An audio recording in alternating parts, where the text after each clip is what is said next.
You're listening to the Fit Mind, Fit Body podcast, where we explore the connection between a fit body and positive mental health. And our big mission? It's to help 10,000 runners to develop fitter minds in the next 2 years. I'm your host, Michelle Frost. Let's get moving.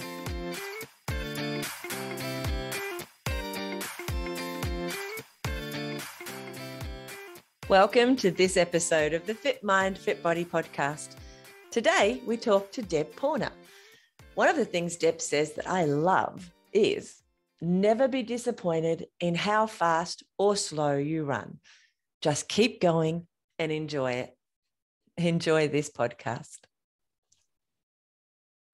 I am really excited today on Fit Mind, Fit Body to welcome a friend of mine for a really long time, especially in the running world, Deb Porner. Welcome aboard. Thank you, Michelle. Here we go. I'm so excited. You know, Deb didn't even know I had a podcast until I asked her to be on the podcast. Yeah, sorry about that. I'm not really a sort of a guru of the computer. My daughter fixes everything for me, and I don't know, I get home from work and that's it. Yeah, we have such busy days, don't we? Mm-hmm. So I'm looking forward to it. I'm enjoying your podcast so far. So one episode later that you've listened to, I mean, you're doing better, as I said. Simon's not listened to any. And I think good. You're almost podcast number 50. Oh, nice. I'm one up on him, beauty. You are. You're doing great. Yes. All right, Deb, I may know a little bit about you, but I don't know that much about your personal life or, you know, where you grew up and all that kind of stuff. So let's start there. Tell us, where did you grow up? Well, I grew up in Hampshire, which is the back of Burnie. So I lived at Nina Road. It was RSD 106 from memory. And and there was a sawmill on the road on the left. So we had to get off the bus at the end of the road where it met. Now it's called Ridgely Highway, I think. And we had to walk, I suppose, I don't know, a kilometre or around that, myself and two older brothers. Yep. Peter and Michael. Peter was called Wig and Mick and me, and we just all hung out together there, and we were on a dairy farm, and as long as I can remember, I was always milking cows. I mean, that was my thing. And they worked on the farm. We all worked on the farm, but when I was milking cows, they did other stuff like, you know, tractor work and that sort of thing, obviously when they got older. So I went to Ridgely primary school from grade 1. I don't think we had kinder and prep back then. I don't remember it. And then to grade 6, and I got to grade 6, and it was like an area school, but when I was in grade 6, the school got burnt down. And it was Ridgely, and there was a thing going around where they burnt down a few of these area schools. I think Boat Harbour was one. I don't know if Sprent, Rihanna and Natone were burnt down. I can't remember, but then they just wanted to get you out of the area school, put you into the high school. So I was going to Parklands anyway, but some people stayed to the area school, which is grade 7, 8, 9 and 10, and did more of the agricultural type stuff, I think. And then they just wanted to get rid of that. So, toddled off to Parklands High School, which was a couple bus rides, and did that, and just brought up on the farm and loved every minute of it.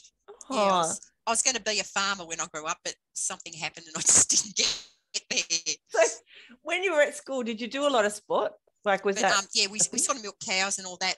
Oh yeah, I was always, it was sporty. It's like I said just before, I think when I was born, I ran out of the womb, and I was always running. Or we had athletics carnivals, and in grade 6, I remember I won a trophy, and it's the pride and joy of my life, my running career. And it's a grade 6, and it's 100 meters. And if you got that one trophy, that means you were it. And I've still got it, and it's probably it was my first ever trophy and my favorite. It's only little.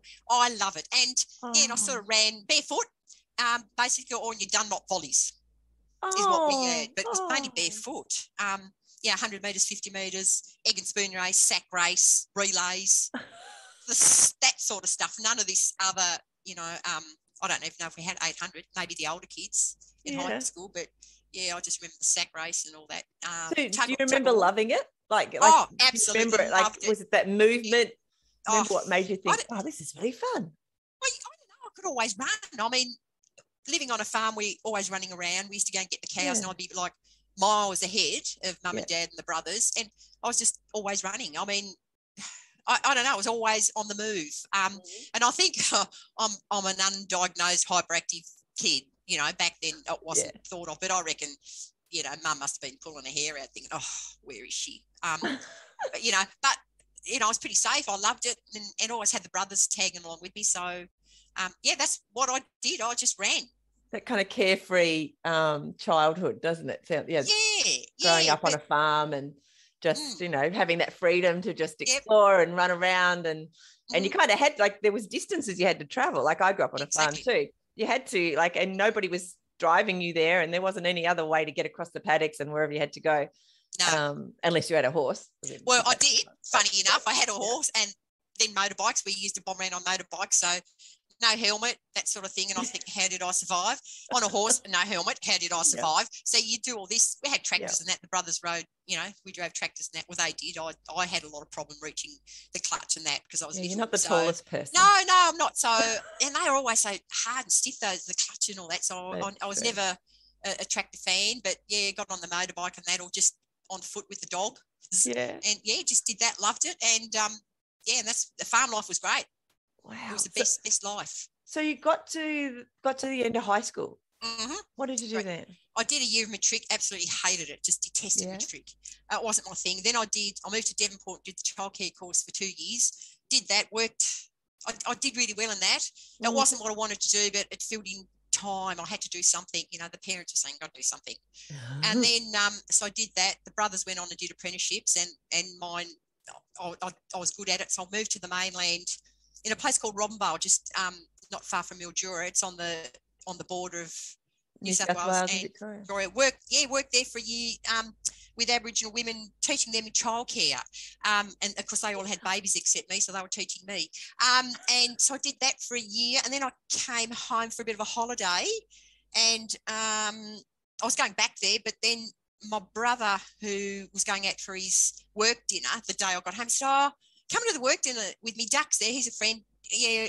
All right. So I went with him there, and his boss was there and said, oh, how long are you over for? And I said, about a month. He said, oh, do you want to do a couple of weeks work doing secretarial work, filling in while his wife, I think, was on, she must have gone back to WA. And I said, oh, yeah, what do I do? And he says, just answer phone. And yeah, no problem. I was there for 4 years. Right. So I really loved it. And then I sort of left that and came up to Lonnie and just, I did teacher's aid work for a bit in Burnie, which I love that. Then came up to Lonnie and worked a few jobs up here until I got into the hospital system and into what I started off activities coordinator. Then I did ward clerk in intensive care, which I loved. Was there for years, and then I got into clinical coding, which is what I do now. That's reading medical histories and abstracting information and reading all sort good and bad stuff.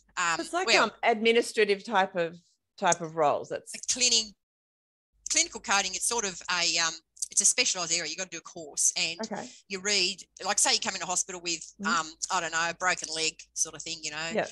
So I've got to find out how you did it, where you did it, like if you're running or ran into a car and all that, and then, you know, that you do the actual procedure and you code the actual type of break, and if there's complications and if there's an open wound. Oh, wow. And then if you get an infection, so it's all that. And then if you've got any underlying conditions like hypertension or diabetes, so all that. So you've got to have a bit of a medical sort of background. So you read all that. And yeah, I've been doing that for years, and I really enjoyed it. It goes for stats and money for the hospital. And it's a good job if you like reading other people's medical histories. You know, it's all confidential, all that. So I get a bit of a laugh and a bit of a cry out of it. But most of all, you toughen up and you read it, and you get on to the next history, and you just do that and then come home. So, and I love it. And I've been doing that since early 90s, I think. So I've been doing it for a long time now. Sounds like you could almost be a doctor or a nurse when it comes to the diagnosis of stuff. It's funny that I start reading something and I think, oh, this person's just had a stroke. And and of course they fiddle and fart and do all these tests, and day 3 they said, oh, the patient's had a stroke. And I thought, I told you that the first 5 minutes, doc. But you know, that's what we do. We self-diagnose, you know. Yeah. You know, if I've got a sore toe, I think, oh, cancer of the toe. I always start with the worst possible scenario. No, it's just I've hit it, or, you know, that sort of thing. That's what we do. We joke around about conditions that we may have, and we say, oh, I think we've got this. No, you haven't, Deb. You just bloody hit your toe running, you knob. So that's what, that's what we like. But we have a lot of fun in our office. It's quiet, but every now and then we have a bit of a breakout and have a bit of a chat and a laugh, and then back to it, I can't imagine it being that quiet around you though, Deb. Well, funny you should say that. It actually is. And you have to concentrate. And actually, I'm probably one of the quietest ones there. I got my little corner there and I sit and I concentrate, and it's a bit like being in the library. So, just out of personal interest, are you having to sit there with a mask on now because they had a Yes, funny, because we got this, because we're in the Anne O'Byrne Centre, we're separate to the hospital, and we got an email and they said, if you work in the hospital, you have to wear masks. So we thought, we don't have to wear them. Yeah. So we got jobbed in a couple of weeks after going about a month without it, and the infection control nurse come over and said, you have to wear masks. So we do have to sort of wear masks in the corridor, but because we sort of so far apart at our desks, we take them off. And I don't know how people can actually sit there with a mask on. So I'll pop it on when I'm going into the shared area where there's a kitchen or to the loos. But generally I take it off because I just can't have it on. I don't know how people do. They're a bloody menace. And you're trying to read something, you're reading the computer notes and it feels uncomfortable. And you can't, the mask sits funny on your face. So you sort of, it sort of obscures a bit of the computer screen. I think, got to get rid of it. So, and what about your glasses? I found just being on a plane, they get all fogged up. Yes, I need my glasses for reading. So that sort of thing. But we've been lucky that we can take them off in where we sit, but then we just pop them back on when we're at public. So it looks like we moving around. We've had them on all the time and been good little people. So reversing back, I don't know, 40 years, when you first were doing, say, the childcare, were you running then? I was netball. I think I was playing netball. So I played netball in high school and that, but I think back in my day, I played it also in primary school. I think they called it women's basketball back then. Don't quote me on that, but it was not netball because it was sort of basketball back then, or anyway. How old are you, Deb? So when I'm 60, I was 60 in January. So I'm a big 60 now, and same number as the speed limit. That's the way I look at it. The 60, I'm, zipping through the suburbs, not 50 through town. So I played a bit of netball, and then played netball sort of when I was in the early days of working and that, and then when I was at childcare and that, I think it was Saturday morning. At Burnie there, and then didn't really get into running until when after I had the kids really. So I had Yazzie at 28 and Callum at 30. So basically when Callum was born, it's just not long after that I hit the running track. I was always active, but basically did the running. Why do you think you chose to be always active? Because I know both of us have come up through living on a farm and things. That hasn't always meant, especially women, that they stayed active, especially once they left the farm, or even if they stayed on the farm, they sometimes fell into non-active roles, I suppose, in their life. And the result in that was, ends up being not necessarily the healthiest. I don't know. I think I enjoyed it and I was okay at it. And I think, I'm liking this running. And I never had injuries. And I suppose it was something easy for me to do because you just head out the door. And that's the good thing about running. You don't need a track. You just head out the door and go. And I think,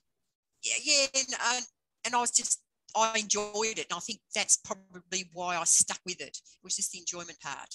So, I'd say that. And lucky, I suppose I can run. And I know Mum was a good runner in her past life in Germany because Mum's German dad. Yeah, Mum's German, Dad's Romanian. So she was always a good runner. Dad's, he was a good runner and fit. Well, they both were. On a farm, you're always running, chasing cows, as you do. So I think that's probably why I just kept at it. Bit of genetics there as well. And, if we talk sometimes in the podcast, actually even with the Lose podcast, about how our parents can influence us quite a bit too. And if they consider themselves as, sort of fitter even beyond their everyday work, So knowing that your mum was a good runner, for example, that sits in the back of your mind, and you're like, like that's part of who I am. I can run because my mum can run. You know, well, she ran, and I knew she was fast and could run. But she died it was 2009 of breast cancer, and I didn't find out till her funeral that she was a really good runner in Germany. My brother read the eulogy, and he said something about mum being sort of a national runner, and I just looked at Yas, my daughter, and she looked at me and thought, why weren't we told this? I had no idea. I knew she could run, but like my brother said, and I said, why didn't she tell us? And he said, oh, well, it was in the past and it is now the present, and that happened many years ago. And I thought, really? I needed to know that. So, so that's probably why. And so at the time, I didn't really know she could run, or I knew she could run, but I didn't know that she was good. Well. And then and we ran because, I was chasing those bloody cows. So, and we had to be active. We had great food. Like, we never had crappy food, and had good German food. So, we had to, just work, just always eat and run sort of thing. So I think just running was natural. It was just something I was born with. I was like born to run. So do you remember when you started running as an adult after you had the children? Yeah. What was the decision like to choose running that rather than say pick up netball again or some other thing? With the netball, I'd had a few injuries. Like, I always seemed to roll the ankle, and that was, and it was always loose and sore, so I had to strap it. So I did running because I thought, well, I remember going to my GP once, and I was just tired all the time, and it was because I had 2 kids and working, and she said, you got to find something you like doing, and she said, like pottery or flower arranging, and I'm thinking, nah, I can't do that. So I thought, no, I'm going to do my running. So I started off after tea, or fed the kids and the husband at the time, and just took them out the door for 20 minutes, and then built on that. And then I just started, and that was my thing. That was getting back into it. I could always run. I never lost, never had to walk around. I could always run. Probably not fast, just ran. And then, because after I think Callum, it wasn't long after I just stopped breastfeeding. So you sort of a little bit, sort of still got sore boobs and that sort of thing, you know what it's like. And so I do. Yeah. So, and then you still got that, the jelly belly sort of thing and all that happening. So I just ran and I enjoyed it, and I thought, I can do this. And so I made that my little habit, and I did that a few times a week, and then it generally got longer and then more serious, and joined the club, and the kids come along, and then decided, I can do a 5K, then a 10K, and then just a few marathons, and it sort of just went from there. Like, I knew I could run. I just thought, well, I can build on this. And it was just like, just run. It was, I never thought, I could win this. There was none of that. And it still isn't. It's just, I'll just run and see where it takes me and how I go. And it's always me against me. When I run, I don't look around who's around. I just run and hope for the best. And that's basically how I did it. And that's how I got to where I am today, I suppose, just kept running. So why do you think you keep running? Like, why do you think?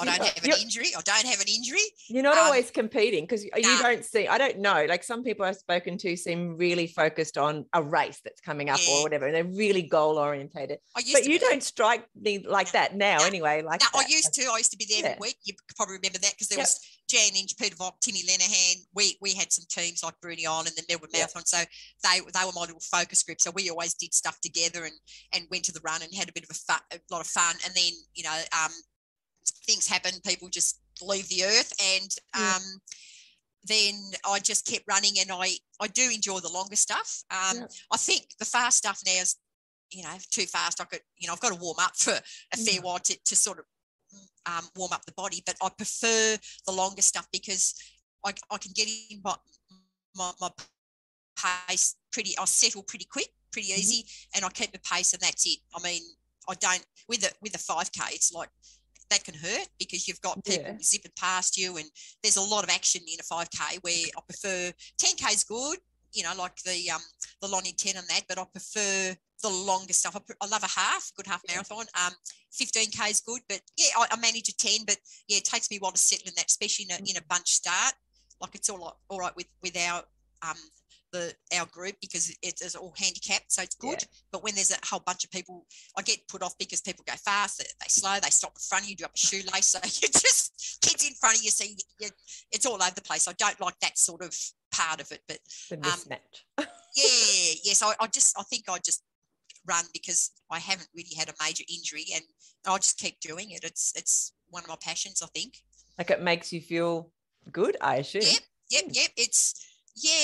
I don't really know what it is. I suppose it's addictive, and I've been doing it for so long, and why give it up if I'm still enjoying it? And, you know, I've had a couple of minor injuries. I've had a tilted pelvis from a dodgy, where I ran in a hole down Charles Street, just a little dip, and then, you know, sort of jarred my hip and had to go to a chiro and all that, and you know, get put back in place sort of thing. But I've just been lucky that I enjoy it, and I feel good after it, and I just love it. I don't know what it is. People, I think you got, like, some people love music and all that, and they play an instrument. That's great. I just love my running, and because you just head out the door. You don't have to go anywhere. You don't have to get in the car and drive anywhere. Yeah. You know, when you're just doing a training run, you just run out your door, and I love it. That's probably it's just the ease of it and the simplicity, I think, of just starting your run. So do you mostly run by yourself? Yeah, pretty much now. I never used to. I used to run with the mob at 8:30 on a Sunday morning. That was JIS, the Jan Institute of Sport. Yep. And the pre-buddies. yes, pretty much. And then you know, I did the club runs, and then I used to run at night. And sometimes I'd run with people, but now I'm an early starter. I'm on the road usually by 5 a.m. because I wake up early. It's that the cow's calling me to milk, I think it is. And I'm usually awake by about 4:30 at the latest, and then I think, I might as well go for a run. So I get up, go for my run, and probably do a 10K and get to work, and I'm still the first person at work. So and I've done a 10K run, and that just cracks me up. I think, why is there no one here? Oh, that's right. Yes, they just started. Someone got the hour like 8 o'clock or 7:30. Yeah, half the day's over before they get out of bed. Yeah, pretty much. And I've ran a 10K, but I love it. I mean, it's just what I do, and I run better in the mornings, and I run better on my own. Yeah. So how often do you run now? 4 mornings a week. So Monday, Tuesday, Thursday, and Saturday morning, unless I'm racing, I do a long one. Saturday morning, I'm usually on the road by about 5. You know, that sort of thing, and just do anything from I'd say around a 20K, around that, or a 21, 22K. So basically, I say to people, I like probably do a half marathon every weekend if I'm just going for a trot. So, and that's what I do. So you're very structured. Like, as you said, it's Monday, Wednesdays. Oh, Monday, Tuesday, Thursday. Yeah, because it works for me. Monday, Tuesday, Thursday, Saturday. I have changed them around if something goes on or I've missed it. I don't really care, but they seem to work for me. I try and have the Friday off before my big one. But if I know I can't run on the Saturday morning, I on the Sunday morning I can run on a Friday morning. It just depends. But that's what's worked for me for quite a number of years now, and that's what I do. Do you listen to anything when you're running? God, no. I can't have music. I can't do any of that. That just, number one, I like to know what's going on.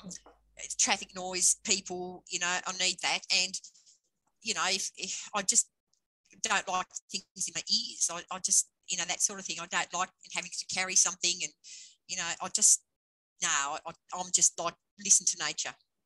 So less is more with me, and, you know, Saturday morning's got my backpack on with my drink, and that's it. But I now take my phone with me. I strap it around my waist, because years ago, yes, he said to me, all my kids said, "Mum, you got to take your phone." I said, "Why?" And they said, "In case you need us." And I said, "Oh, all right then." So I started and take my phone. So I do that now. It's a habit. I have to, because it's a safety thing. Yeah. And that's why I do it. Where years ago I was just that was before mobile phones were really in, but, you know, I had one of those little black flip phones, and I used to take that. But, you know, when I first started, when I was told to take the phone, so so now I take it because I've been told by the children. I'm glad that you're a well-behaved parent. Oh, absolutely. Yeah, pretty much most of the time. Do you mostly run like on the roads around Launceston, or do you head out in the trails a bit?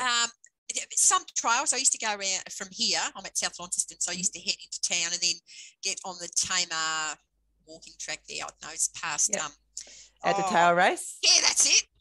Along there, and do a bit of a loop and come back. But now it's generally through town, Invermay Road, Ilford Road, and do a bit of a loop, only because it's well lit. You know, they've got street lights, and I do like that. And I'll wear a head torch one at the front, one at the back, and some of my stuff's reflective, so you can probably see me from the moon. I'm one to run safely and, you know, against the traffic and do all that. Jump on the footpath when cars are coming if I have to. It depends on some footpaths are really bumpy in town, so I tend to go on the roads. But footpaths, if you know, busy times, which sometimes in the morning there's a bit of traffic around, but generally I just try and stay on the footpaths if I can, but pop down onto the roadway if the footpaths are a bit dodgy. And some people tear out of their driveways and don't think there's a runner there at like 5:15 in the morning. So it's a bit of a safety thing. So I do all of that as well.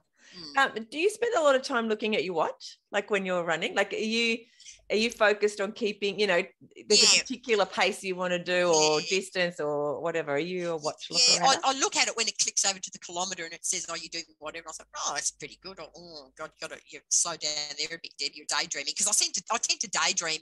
Yeah, you're running and you do. I solve all the world problems when I'm running. I'm running along there and I'm thinking, "Oh, this is happening, that's happening. I've got to do this, got to do that." My shopping list, and then it clicks over and I think, "Oh God, that was a bit slow. I must have been, you know." So I'll try and keep a bit of a pace going. I'm not too fussed about it, but I think, "Oh, you know what happened there? Oh, that's right. I had a hill or something, or I had to stop for traffic, that sort of thing." But I like to keep a good pace going. So when it ticks over to a kilometre and I got to look at it, I thought, okay, I don't really worry about it too much, but it does make you think, "Oh, stop daydreaming, get on with it." And which brings me on to one of the questions I ask everyone: the kind of things that you are thinking about when you're running. You don't have to give us specifics, but what sort of stuff do you think about when you're daydreaming? I think, okay, today is like Tuesday. I think, so I've got a meeting. Oh God, another bloody meeting at work. Okay. And then I think, oh God, I've got some of these histories to do at work. I won't start that till, I'll probably do that one tomorrow because it's a bit long. And then I think about the shopping list. And then I think, that's right, I've got to ring my dad because he's 95. So I've got to ring my dad tonight. Wow. So I do all this sort of stuff. I plan my day and do all that. So I try and then it's stuck in my head most of the time. And then, that's right, I've got to do this. So, or just sometimes then go for a bit of run and then it just work stuff out and that's it. So it's just basically trying to plan your day, your life, trying to solve what's going on in the world or whatever, or thinking, what am I going to have for tea tonight? Stuff like that. And then, look, I'm home. The run's finished. So, I try and think of things that help me out, like so I don't have to use thinking time during the day, if that makes sense. It totally makes sense.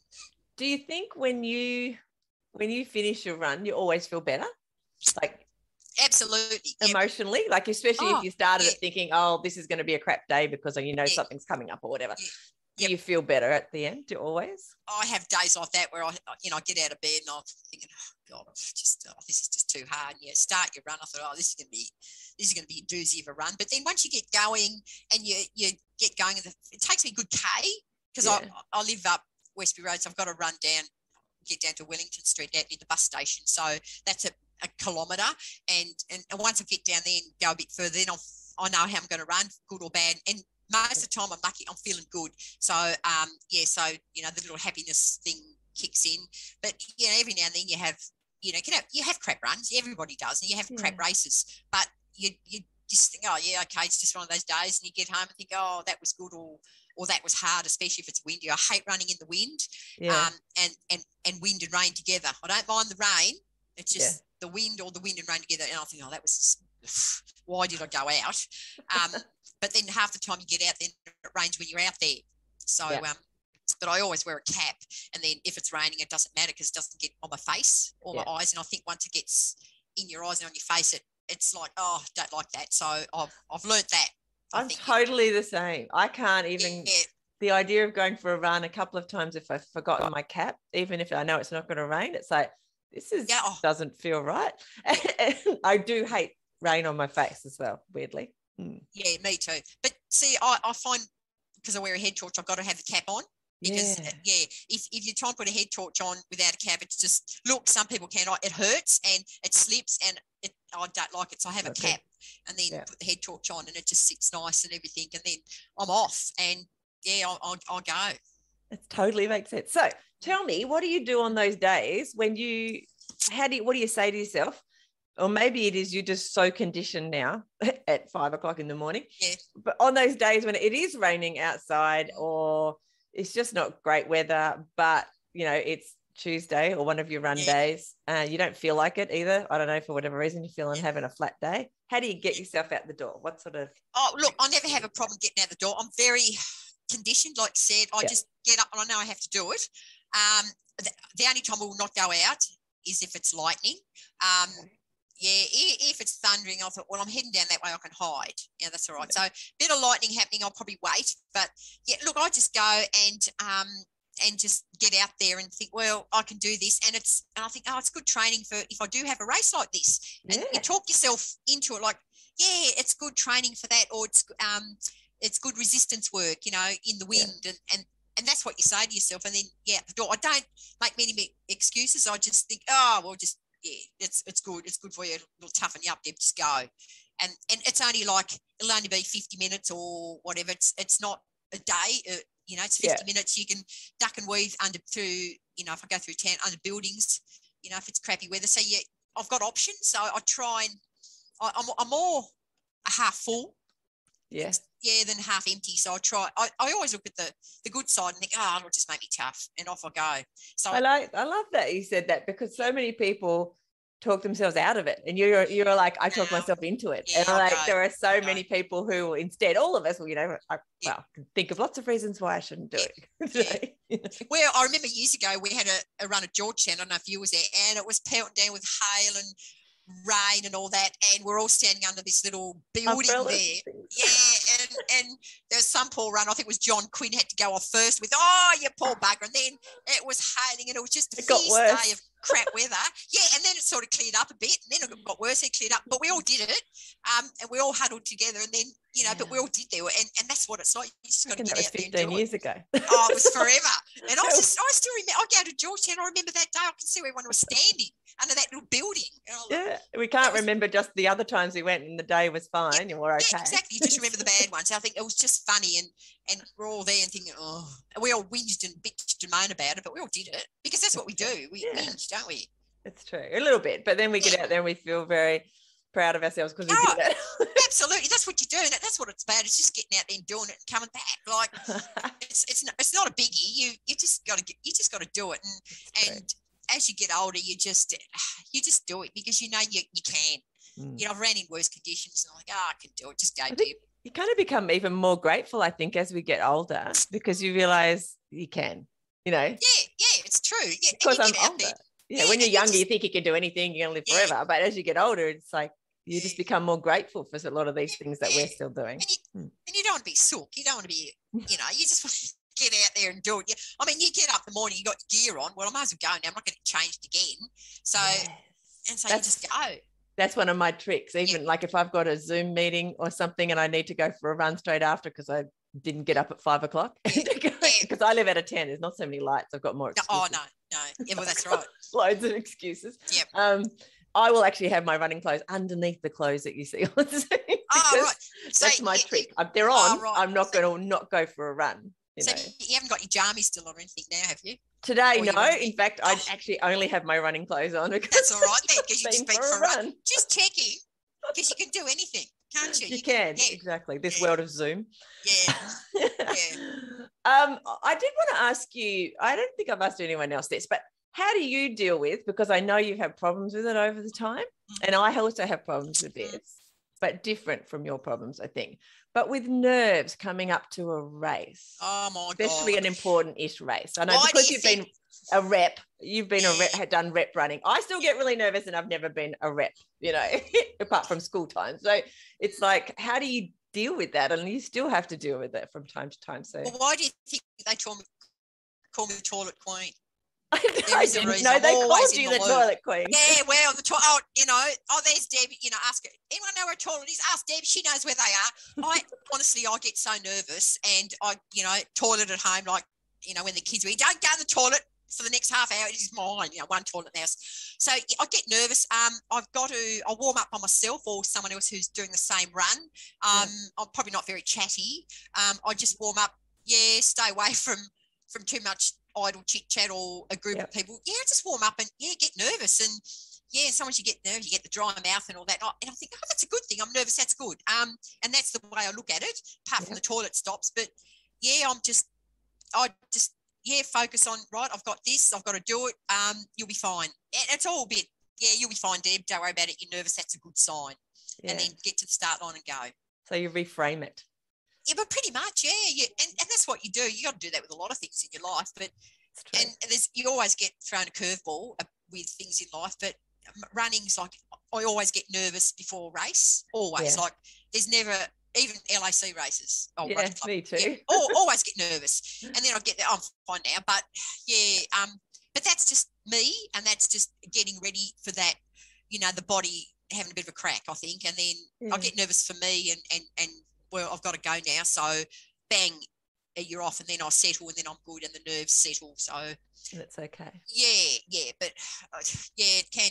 When I first started, it was nerve-wracking. I was a bit of a mess most of the time, but that was learning how to handle my nerves, and that because I was new, and there was, it was just, I was very focused, and probably a bit faster than I am now, and then I you got through it, and it was always competitive because there was a few competitive in my age group in the running club, so there was always that sort of going on, and who's going to beat who today, and that, but you get through that. But that's what it was like back then, back in the olden days, but now it's more still get nervous, but just learn to sort of, it'll be right once you start going.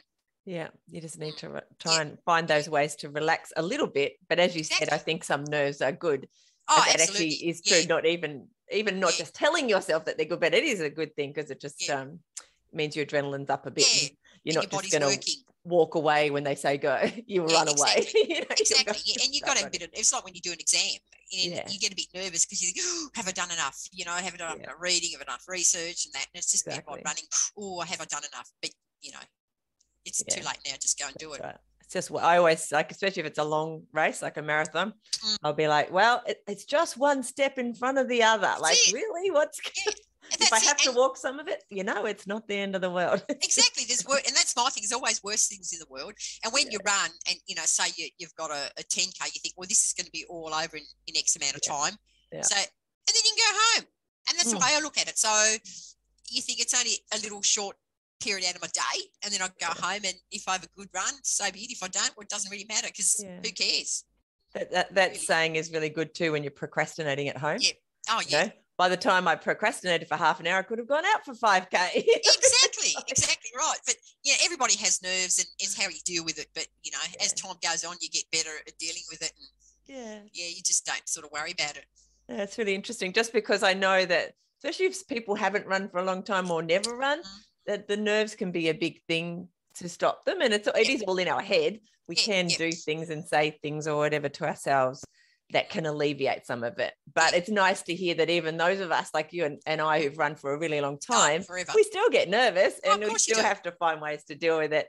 And you can, and you do. So it's worth pushing through to get to the other side and do whatever it is you want to do, even if your nerves are there, I reckon. And it's what works for you as well. It may not work for someone else. You just got to find what makes you less nervous. Or just, and that's why I said I just sort of warm up by myself and do my own thing, and have a couple of sips of water because I get that dry mouth, and then off I go.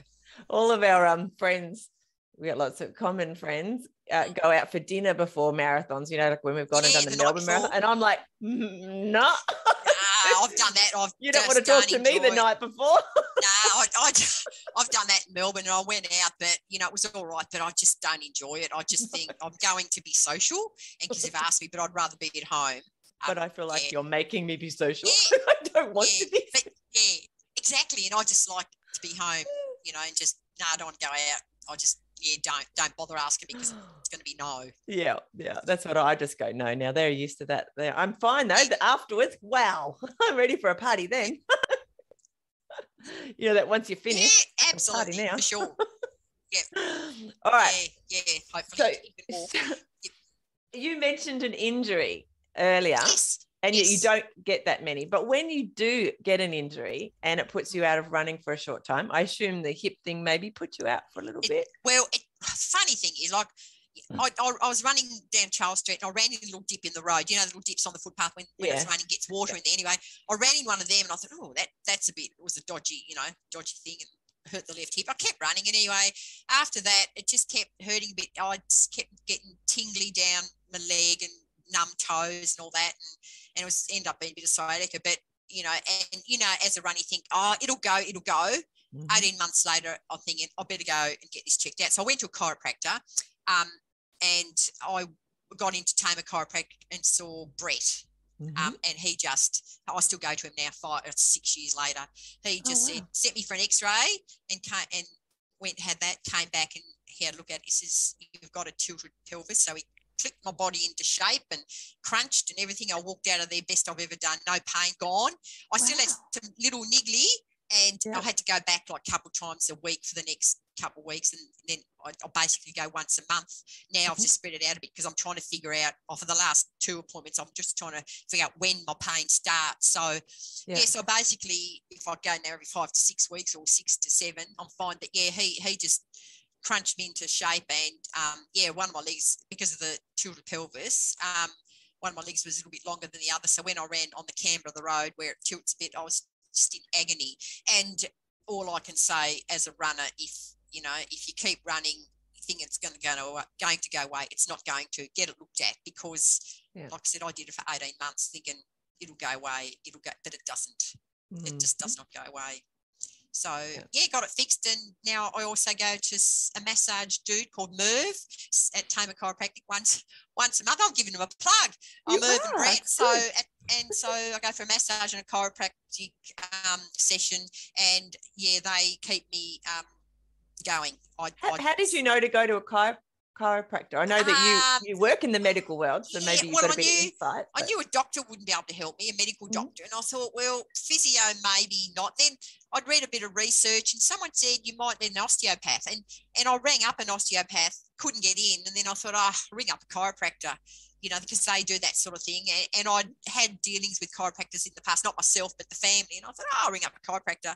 And it was probably the best decision I ever made. And knowing that they did that, I read about what they did. And I thought, okay then. I mean, if he can't fix it, he'll tell me where to go. So that is why I went there. Had a feeling he knew, and I just got in to see him. No one said go and see Brett, but I thought, he was the first one available. He'll do. Yeah. And and so he's just the guru for me. And That's Merv, awesome. They're my gurus that keep me moving. Keep you fluid and in the flow. Like Merv says, you're just a well-oiled machine, and I'm just giving you a bit of maintenance. So and he's great. I have an hour session with him once a month, and he's just awesome. So I recommend everybody, got an injury, get it looked at. If it doesn't go after a week or two, and see a massage dude if they just iron out your sore spots, and you don't think you've got them till you see a massage person, and you lay down face down in the hole, and they start massaging you. And now I said to Merv, I now know why I'm face down, because I tell you what, I'd smash him because the pain sometimes. But Merv, and I've got to be very careful because he's a little bit religious. So I don't swear. But not that I would, but he's so good. But he just said, look, he can just, I lay down. And because I don't have a lot of body fat, he can see little lumps, and he says, does this hurt? And it hurts when he touches me. So, and he fixes me. So I'm lucky. I've been going for a long time.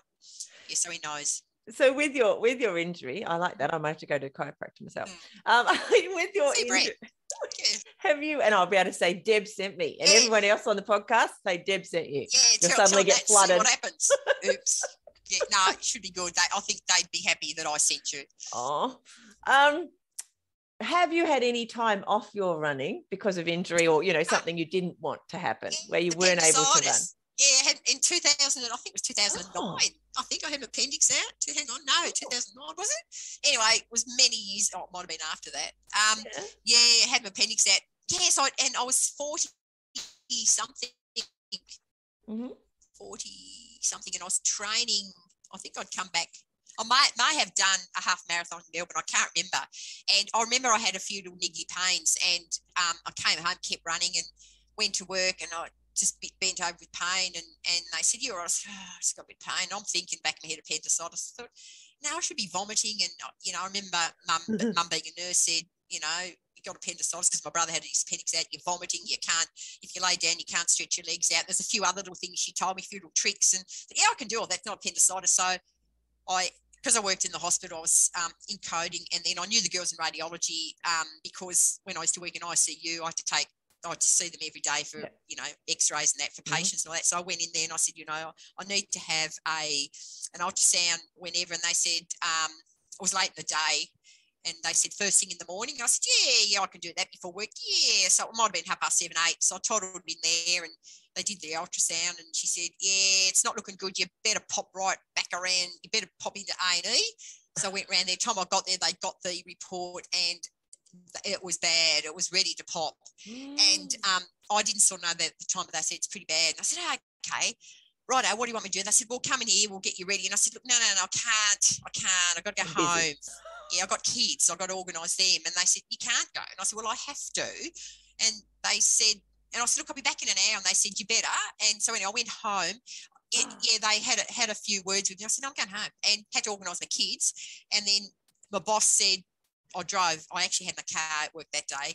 My boss said to one of the girls, follow her, pick her up, because I had to pack a bag. I didn't have, you know, I said, I need my clean undies and that, thank you very much.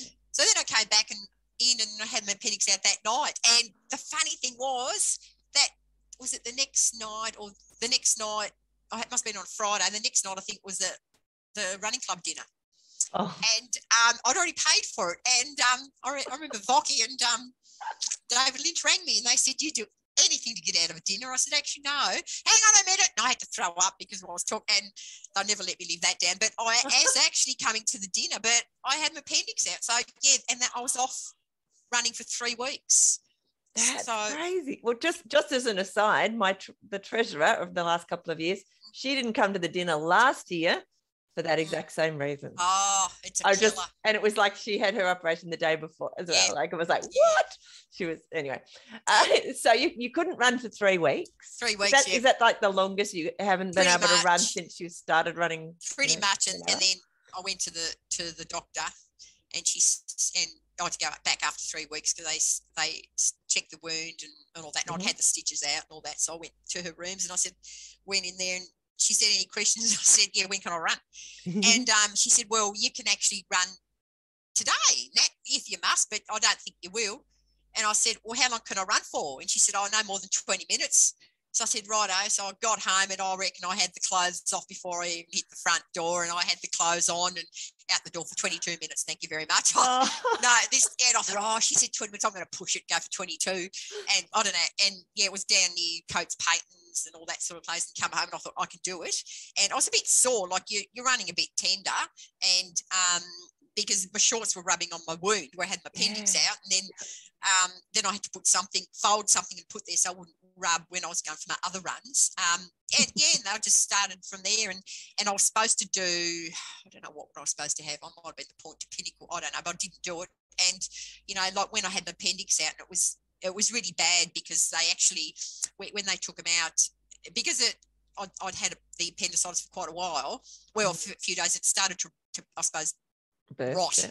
And and they thought I actually had cancer, and so they cut out more part of my bowel, and it wasn't. It was just started to get a bit necrotic. So when they told me that after, I didn't know that till after I'd left hospital. I actually found out, and I thought, oh, geez, I'm lucky. And that was one of the moments when you think, okay, right, I could have died. So okay, Deb, you know, do your running, but you know, cut back if you have to. Yeah, basically, and that's sort of, it's a bit of a wake up call because I still had the 2 kids and that, and and it was just like when they said, we thought you had cancer, and I thought, oh golly gee, but anyway, I survived that, and and then kept running and just built up, and and that was the end of, I think, my marathon career as far as, you know, really belting them out.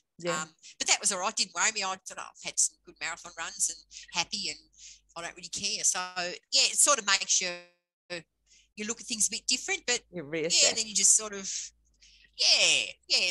that sort of thing. It's funny, like you don't realise that you could have nearly died because of that, but you just sort of say, okay then, and I'm here, right, let's just get on with it.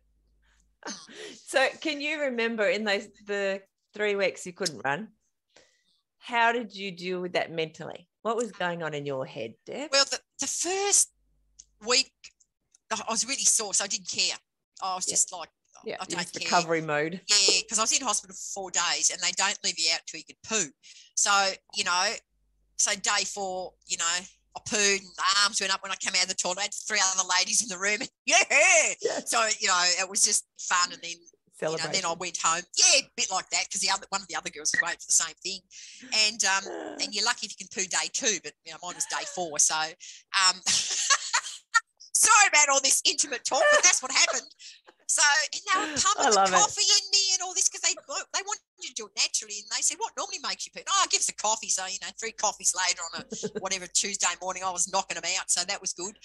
And so then, so then I went home, and then, I was just sore and tired. And then, so that first week was just rest. Second week, like I went for a couple of walks. And then by the third week, because I had 2 weeks off work, and then the third week I was back at work, and I was getting into it, and I thought, so by the end of the third week, by the time I sent the doctor a couple of days before her, I think I was getting a bit of cabin fever. I thought, I've got to get out. That's why I went in there. I said, when can I run? But look, I certainly didn't miss it the first week, mainly because I was tired and sore. The second week, same sort of thing, but I was ready. Third week, day 21, I was ready to rock, and and then it was just all went from there. But it is, I suppose, because you had the op, you don't really want to run because you can't, and then you sort of get a bit towards it. I mean, I get cabin fever now if I don't run for a few days, if the weather's crap, or I'm somewhere that that I shouldn't be, like someone, like visiting someone, and I've got my runners, but you can't really go for a run because the time's not right. But generally, you get a bit of cabin fever, but generally you get through it. What does cabin fever look like for you? Well, it's usually day. I sort of, if I have 2 full days without running or getting out, that's probably when I start to sort of like get a bit antsy and that sort of thing. I know with cabin fever that I can't get out there for a particular reason, but generally it's like, for God's sake, just hurry up and be the next day, and then I'm fine. But it's just like, I get a bit sort of pissed off, and then I'm okay. It just depends the circumstances. Like, I might have, a couple of times I've had a sore, I've gone over on an ankle, and that was cabin fever type material. But you sort of, you just got to wait to heal, and then you go. But generally, cabin fever, it's, I just, if you're alone with me in the house, just get out of the way, because no, I'm just joking. No, I'm better these days. But back in the day with kids, with young kids, you just got to get out. So especially if you've got a sick child, you just you know about that. You had 5, didn't you? And I had 2. I did. I had 5 of those wonderful beings. Oh, they're beautiful little things, aren't they? They grow up and leave home. Totally understand that. Still got 2 at home myself. God, have you? Yeah, lucky. They got 17 and 19, but they have driver's licenses and cars and things, so it's not like it's more like 4 adults at home then. Well, see, that's good. That age is good. It's not so bad. Kids are good. I love my babes. They don't clean up very well still though. Just wait till they're on that. They'll have to, because mum's not there. Yes, that'll be very exciting. Looking forward to that. Won't it? It will. So tell me, one thing I wanted to ask you was, when can you remember when you thought of yourself as a runner? Oh God. Probably when I joined the running club. Okay. I was there with all other runners, and I'm a runner now, and I had my first few runs. I'm a runner. So probably then. I've always, I would never, it's a good question really, but probably when I joined the running club, and it's a running club, so I'm with fellow runners, so I'm a runner. That would have been it. That's a really tricky question. It is, isn't it? I know, because I can remember reading Runner's World before I even joined the running club, and I was like, oh, I wonder if I'm a runner yet. This is before the days of social media and things, exactly. Where you would, people put up that they're running all the, anyway. So it's an interesting thing, because it's like who we are. And I think often if you identify as something, you're more likely to do the things that support that as well. So that's a positive side of identifying it. But also when we attach our identity to something that can be taken away with an appendicitis or some other thing, that can be a bit tricky, because we have to then rework. Like, you know, you hear about it with professional athletes, for example, when their careers, you know, they're finished at, say, in their late 20s, early 30s, and it's like, well, who are you now? And so a lot of them struggle with that kind of stuff. So understanding your identity isn't just running, although you're a runner, and as a part of your identity, it's not all you are, your other things as well. So it's quite an interesting thing to ponder. I hope I'm a runner forever. Like, you know, and that is my next question. When do you think you'll run? When do you think you'll stop running? I'm never going to stop. I'm just going to keep going until I drop, I suppose. Like, I don't want to stop. The only thing would stop me if I had no legs, you know. But I'll just keep going as long as I can. And look, I'm slowing down. I know that, and I'll continue to slow down. But, you know, I'll just keep running and doing it because I enjoy it. And it's my passion, and it's what I like. And I suppose that sort of, that's what I enjoy in life. It's other things I enjoy, but this is my personal thing I enjoy for me. So that's why I'll just keep doing it. Yeah. And it's good for you at the same time. It's I love it. Yeah. It's other things we can enjoy that aren't always good if we like caramel slices. Love caramel slices. Yeah, they're good. I don't mind a caramel slice. A good one. I love a good caramel slice. I love caramel slices that much. I said to the girls at work, if I'm choking on a caramel slice at work, don't resus me, just let me die, because I'll die happy. So, but geez, I hope they do resus me, because I know you said that. I love a good. It's got to be good caramel slice. Yeah. Don't want to ruin it with that. No, this girl at work bakes the most beautiful caramel slice. So it's just gorgeous. She's just divine, and I always say I love you for your caramel slices. So so I'm glad you've got that relationship sorted out. Yeah. And then she brings me caramel slices. I think, Thank you. Like, I'm not sharing, and I freeze them. Anyway, that's okay. Like, that's my little soft spot caramel slices. It's a secret marathon food. Oh, yeah. Well, it'll have to be after, not before, because it's got too much sugar. I'll probably get the loo. True, that's true. Can you think of a time, either a training run or a race, where everything just flowed, everything felt right with the world? If you died at that moment, you'd be happy, because it's just the most amazing. Everything is just good. And we probably all had, like, as runners, I feel like we do get those moments kind of regularly, but sometimes one or two will stand out in our minds. Can you think of one of those you want to tell us about? Probably, look, there's lots. I've had lots of runs with LAC that were just awesome runs and great times, but I think probably the standout one would be my first ever Melbourne Marathon. That was, I think, from Frankston into the city, and I got, 3 hours, 11 and a half or something. Wow. And everything went like clockwork. Everything was great. There was no toilet stops. There was nothing. The drink stations were at the right place, and everything was great. It's not the world's best time, but it's probably my fastest time for a marathon, but I loved every step of it. It was my first, and I loved it. And everything, the training, everything was good about it. And I had, Vocky was there, Timmy and Jan, and like my group. So, and I think we might have had a little team together as well. So we probably did well there. So that would have been 2001.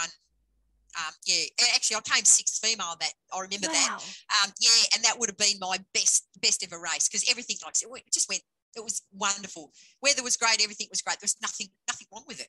And you just floated. Kind of feels like you're floating, and everything is great. So I was really happy with that run. So you kind of want to package it up and put it in a little container, bottle, and just look at it. Open it up every now and then and have a and have a sniff. That was great. Exactly. It was just a really good run, and I've had lots of great runs, but that was probably the one that just it was just perfect. Everything was perfect. That's awesome. I love it. I love those too. I love being able to drop back into those and think about them a bit, because it gives you goosebumps, and you think, that was really nice. And it was just a top day, and I had great people there, and it was just everything was perfect. That's awesome. Can you tell me one thing? It doesn't matter if it's not just one thing, because I don't think anybody's only ever said one thing to this question, but one way that running has improved your life the most. See if you can put it in one. Improved my life. Just like come out there. I didn't hear the whole question. So improve my life. Yeah, running. So how's running improved your life? If you didn't have running, what would you be missing in your life, I suppose? I think I'm a bit of a solo person. I like doing things on my own, and running is just something I can do on my own. I don't need anyone else. So I think that is why. I'm even like that at work. I like to do things on my own, you know. And I think it keeps me focused and all that. So it's just doing something. Doing it on my own and doing it well, I think. And I'm happy. With my running because of that. Wow. Is that fair enough? Like, there's no right or wrong answer. Like, it's how running's improved your life and how your life would be perhaps worse off. But and I love that, the fact that you identify as enjoying to do things by yourself. Not that you don't do things on the people, but you enjoy it. And this is an activity that you can do by yourself and do well at and enjoy it and continue to enjoy it for as long as you want. I think that's a great thing to identify. That's just me. Like, probably changed in a couple of years, but right now, I've always enjoyed my running, and I've always enjoyed training on my own, because I go out at my time and I don't have to. I'm not keeping on waiting, and I don't like that. I sort of, like to just do my thing, and then that's it. I just love it. It's a good activity to do. In saying that, how do you, because a lot of people that I've spoken to, not everyone, but a lot, they tend to run a lot with other people. And so some of these kind of questions, I get back answers around, their running friends. And you have mentioned that you have had a lot of running friends. And I know you have a lot of running friends, but you don't necessarily run with them anymore. No. I guess what I'm saying is, where do you put in your world your running friends? Like, how do you, even though you're not running with them anymore so much, how do you categorize them? Like, they're really good friends? Are they just occasional friends, or what's the quality of those friendships? I've got some great friends I made through running, and they're probably the people I hang around with. Like, there's Jan, and then there was like Timmy, who's now gone to heaven, and Vocky, and then there's that lot, and then I've got other friends in like the running club that I still, get on well with. We're not super close, but at running, we all get on well.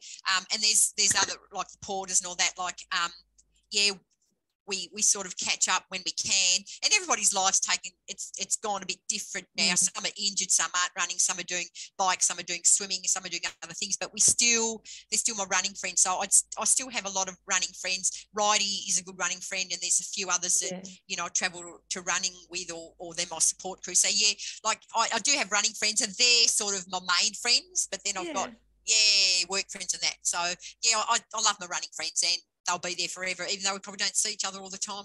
We've all taken different paths. And I'm probably one of them that's just sort of kept going at it a bit longer. Some of them are gone to do the park run, do the 5K, because that's all their body can stand, and that's fine. And I'm just desperate Deb, and I keep running the long stuff because I can.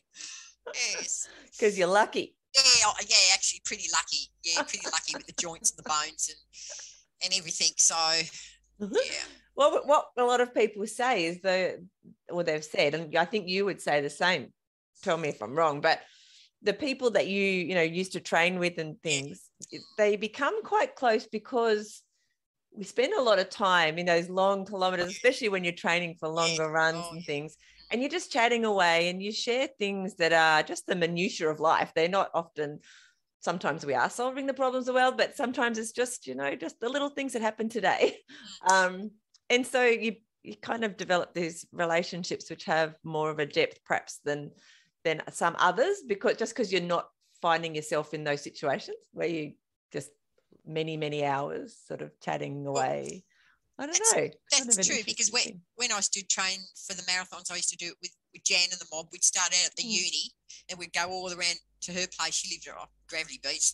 I don't know, I can't remember the road. It was 35. That's it, 35 or whatever K. So you'd be running with a bunch, and you'd tell your life stories, and you'd be telling them stuff that's happened, and you're a bit like a therapist to them and them to you, and that sort of thing. So you talk about stuff, just talk while you're running to break the kilometres down, and you learn stuff from them. So they become your confidant sort of person, and you just the friendships are formed on what you tell each other, and it's nothing to do with your running pace. It's all to do with, you know, you're just all running and you're runners, and you just have these wonderful friendships from that. And it doesn't matter, like, you know, how good or bad or fast or slow or whatever you run, you just runners, and you all band together and have a great time, and talk. A lot of time we talk crap on the runs, but, you know, get you through, and you just build this friendship and this bond with fellow runners. So especially if you're training for something like that, or in group runs, you do build a bit of a friendship.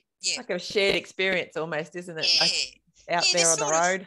You spend more time with them than a lot of people spend with their families. You know, and you're all hot and sweaty together, and you think, oh, who cares? Exactly, all of those things.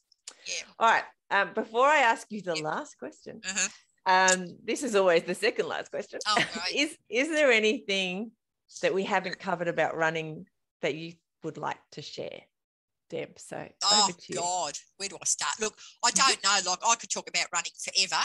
You know, people ask me questions.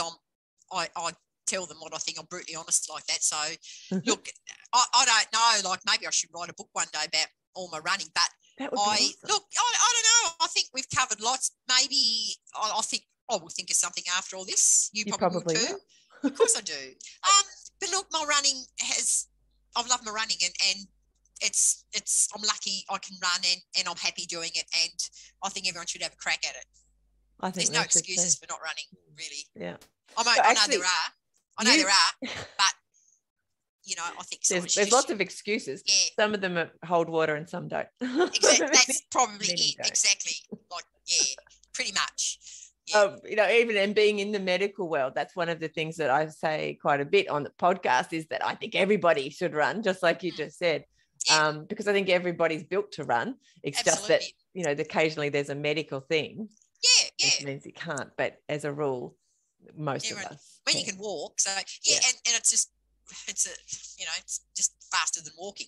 I don't know. I've always ran, so I can't comprehend why people don't run. I know they can't for a bunch of reasons, but I'm lucky I can run, and I've always been able to run, never had a problem. So maybe I'm just being a bit ignorant, but, you know, I just, I don't know. Considering the things you see over your desk every day, I'm sure that's not the case. Oh, look, that's another story, but yes, there's good and bad there. But look, people say, why don't you swim? And I said, well, I don't like swimming. You know, so I've had people say, Debbie, you could do triathlon night. You know, nah.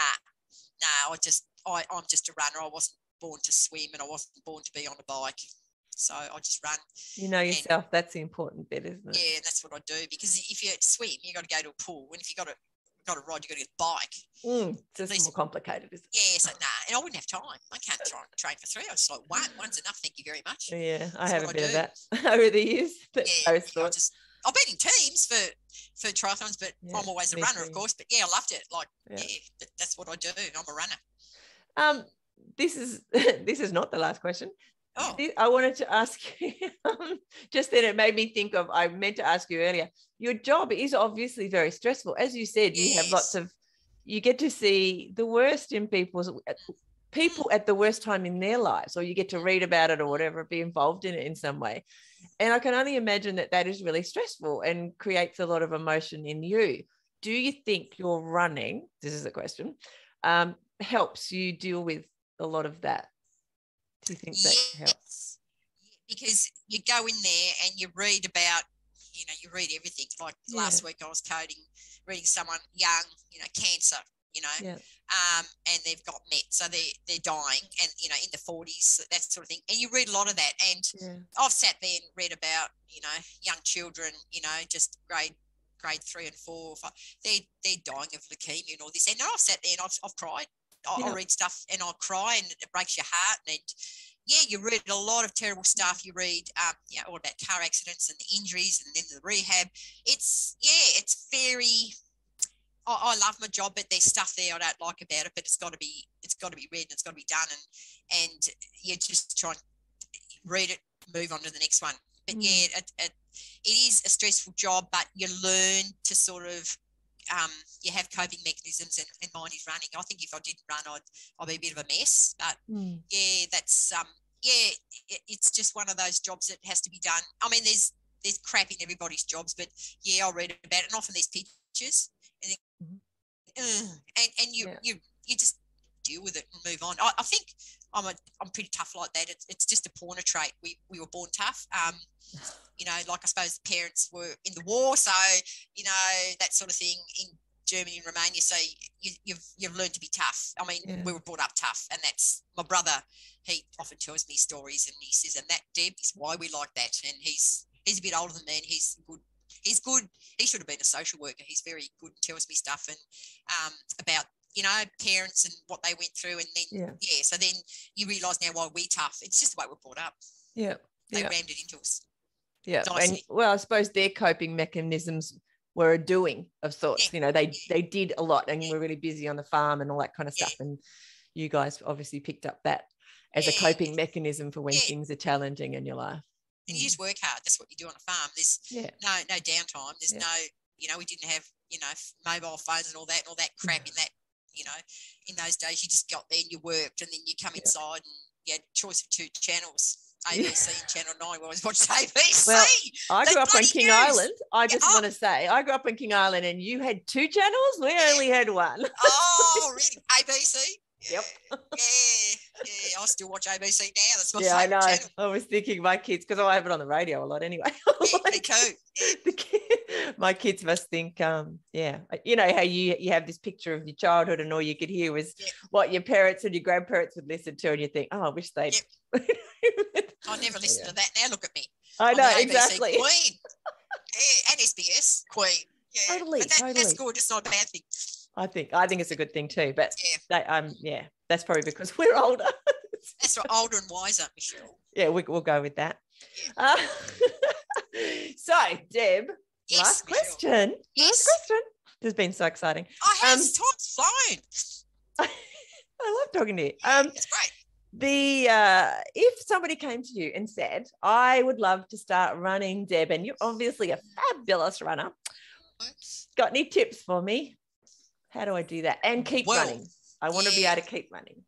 Well, you know, like there's a lot you got to look at. Like you got to look at, I basically, you know, get the gear, get the good pair of runners first, go get fitted, you know, get comfy shoes. Yep. Start walking and that. And, you know, if you got a bit of weight on you, well, there, you know, you're going to have a look at your diet. You know, there's a whole bunch of things. I wouldn't sort of, you know, say, okay, you know, he's a diet, but people would say, look, okay, I need to lose weight. I'd probably agree. Yeah, okay, this is what you do. But get the runners, I think, and get just start moving. Moving and cut out crap food and that sort of thing. It's a whole picture, isn't it? Like often people look at one thing and you can't really isolate it because the human body is an entire system. Yeah, exactly. So you just got to get good shoes, watch what goes in your mouth and that sort of thing, and do it regularly. Like even if you just go for a fast walk, don't just walk like you're looking at someone's garden and ambling along. That's not going to get you anywhere. I know that's a cruel thing to say, but it's true. You've got to power a little bit. You've got to break out the sweat. So I have heard that. Yeah, you just can't sort of go for a bit of a dawdle and then go home and eat cake. You just got to really got to sort of stride out a bit. I was only saying yesterday, or the day before, I interviewed Vicky Gunn. Oh, nice. That you would know. Yes. Vicky. And I was saying then that I found once I started running and enjoying it quite soon, like earlier on, it kind of stopped me wanting to eat the not so nice. It just because it was, I knew in my mind intellectually it was kind of against what I was doing running wise. And so it was interesting. Like my brain, I didn't even want them so much anymore. Exactly. So you get to that point, I think. You know, if you keep it up, you get to that point where it's not so much that you have to resist it, but it's more that you just don't want it because you know it doesn't help this other thing you're trying to do, which you do want. So it's like, everybody wants to be fit, and you know, to be fit, you've got to be active and cut down on the crap food. And another thing I'd probably say to them, look, it's going to hurt, but if it hurts in a really painful way, that's not good. You know, I mean, it's going to hurt. Like, you know, it's going to hurt when you breathe, when your lungs and all that, but you've just got to know if it's a good hurt or a bad hurt. You learn to distinguish that. So that's probably another thing. People just run and they've, you know, got shin splints or something. Oh God, you know, things like, oh, why didn't I tell them that? But you know, that's sort of a bad hurt. But you know, you sort of, as you go on, you work that out and you read much as you can. You just read about running and that's what you got to do. You read other people's stories and what people have injuries and how do I help this, and I've got this, why is this sore, and make up your own mind. And then if you think it's a bit of a bad thing, well, then go get it checked out. Yeah, that's good. You just don't know. You could have an injury that, you just don't know. You could have dodgy joints. Who knows? Yeah, it's better to get it checked. Yeah, don't be like Debbie and wait 18 months and then go to a chiropractor and he says, oh, you got a pelvis step. So, get it sorted. It's probably the bit where we should say, this is what is it? This is not medical advice. You should seek your own individual medical advice. Exactly you're a medical professional. That's something right. Like that's it. I'm not a medical professional, but I know if something hurts with me, whether it's a good or a bad hurt. Yeah. You sort of know. You got to read your body. I think that's one of the benefits of getting fitter too, is that you start to, I know that you sort of just gave an 18-month example of how that wasn't the case, but you start to kind of know, and maybe you would, if you thought back, you could think, well, actually, I kind of knew, but I didn't want to admit it or something. I did, you know? and I thought it'll go away. It'll go away, but it doesn't go away. Every time I spoke to a runner, they say that I thought it would go away, and I kept telling myself it would go away, but it doesn't. And we all do it. Everybody does it, and even if you're not a runner, something hurts. Oh, I thought it'd go away, but it doesn't. Just get it checked out. If you got this gut feeling it's not right, just go and get it checked out. So, and persevere with who to get it checked out properly, because it could be worse. It's true. And it could be something that will last for ages beyond any running you may or may not do. That's right. To get it sorted. One thing that I often think about these days is how people are adverse to getting uncomfortable, because every time you use the word pain, and that often has come in when I've asked about tips, to expect some pain. And we feel like we have to say that, because this day and age, the idea of feeling a little bit of pain or being uncomfortable, we're also adverse to. We'd rather sit in front of the television and be comfortable. But it's like, if you do that for, 40 or 50 years and never get uncomfortable physically to do some kind of sport or activity, it means probably that from 50 or 60 up, you're going to be really uncomfortable, because all of these medical conditions will then come in, which you would see all the time, I assume. Yeah. So it's like, do you want to be uncomfortable a little bit all of your life and get used to that? Or do you want to be really uncomfortable and perhaps die earlier than you needed to, painfully? Exactly. You just got to get things fixed and looked at. And, as you get older, there's, the old arthritis, and that sets in, and you get, meniscal tears, you get, everything goes wrong with your knees, your hips, your ankles, and it's just part of life, and it's wear and tear. So sometimes you just, people get them replaced, and they're not necessarily runners that have all those problems. So you just got to, if there's a problem, get it looked at, and just do, because it could be more. And I'll end up, your history will end up on my desk, and I've got to read all about your injury. Steph does not want to hear about your injury. I don't want to. Doesn't want to cry over you, so stop it. Go for a run. Yeah, Deb said go for a run. I don't want to see your history. At least another 20 years, because she'll take ages to retire, because she loves her job. I'm not going to retire yet. I'll cut back, but I've got a few years left in me yet. Both, lots of running, working less. Yeah. So you can run more. Absolutely. Yeah, pretty much. Yeah, and probably not as early. I can just sort of get up when it's a bit of daylight, but I do like the early mornings, because there's no one around and it's peaceful. Yeah, I like that too. No drunk idiots yelling out at you. Yeah, they're always good. No. Oh, they're just a pain, aren't they? But they are. That's that Sunday morning thing. Yeah. Well, Saturday morning you go for a run, you always come across a drunk. Yeah. And I always feel like pretty lucky, because they'd have to catch me first, because they certainly couldn't run drunk. So that's what I always say as well. Yeah, and I think I'll catch me if you can get drunk thing. But they've always got a bit of a gutter mouth. They always yell at you, and run, Forrest, run. They all say that. And I think, you idiot. Like, I don't know why they say that. They just think they have to say something smart. And I just ignore. I think they're just a bit sad, because they know when they wake up later that day, they're not going to be feeling so good. No, not for probably a number of hours. And I hope they got their head in the bucket or the toilet bowl. Oh, all right. So all of those of you who may be going out and having the odd drink here and there, that's all cool. But what we'd love to see is if you went out and hit the road and did a bit of running as well. That would be amazing. That'd be better. Yes, that would be better. Absolutely, Michelle. Deb, it's been amazing to talk to you, and I knew it would be so much fun. So just stay on, because I'll say goodbye to you off the call as well. But I did want to say a massive thank you for you sharing that running wisdom and all the giggles, because I knew that there'd be lots of giggles talking with you. Yeah, well, look, there's a lot more giggles, but some of them might be a bit R-rated. But anyway, look, thanks, Michelle. It was wonderful bringing back all those memories, and maybe we could do this at the club and just have a chat over a glass of wine or something. That would be awesome. Not recorded. What? I could secretly record it. Oh, you could. Yeah, you think, there'll be a lot of beeps in there, but no, not really. I'm just joking now, Michelle. Sure. So, but all jokes aside, it has been a delight to share you with the podcast listeners. So thank you, Deb. Thank you, Michelle. And all the listeners that want to listen to my story. They all do. All right. Wonderful. Thanks. Talk to you soon. Okay. As in a minute. Yep. See ya. Thank you for listening to the Fit Mind, Fit Body podcast. I'd love to talk to you about your running journey. So send me a message on Facebook or on the website, and let's do it. For a bunch of resources on mindful running that will help you get and stay mentally and physically fit, head over to the website fitmindfitbody.co, and I'll see you there. Plus, I'll be back here in your podcast player a few times a week. Hit subscribe now so that you don't miss an episode. And before you go, I'd really appreciate it if you'd leave a review. It'll help more people to find the podcast and get inspired to start running. I'll see you soon.